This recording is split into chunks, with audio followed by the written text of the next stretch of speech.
دیکھتے رہیے اٹک Broad cost.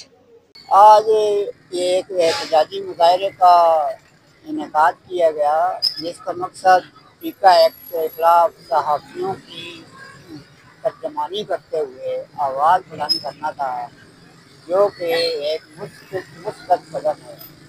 انگریزی میں کہتے ہیں کہ access of every thing is bad. تو حالات کا تقاضا یہ ہے کہ بالکل ہمارا میڈیا مادر نظر آزاد نہیں ہونا چاہیے، اور نہ ہی ان پر اتنی پابندیاں لگا دی جائیں کہ ان کا گلا گھونٹ دیا جائے۔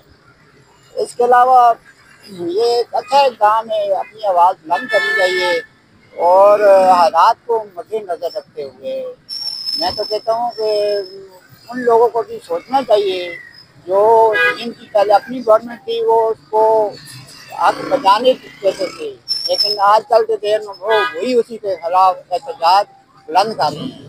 ہمیں اس پہ سوچنا ہوگا اور ملکی مفاد کو اور عوامی مفاد کو مد نظر رکھنا ہوگا۔ بہت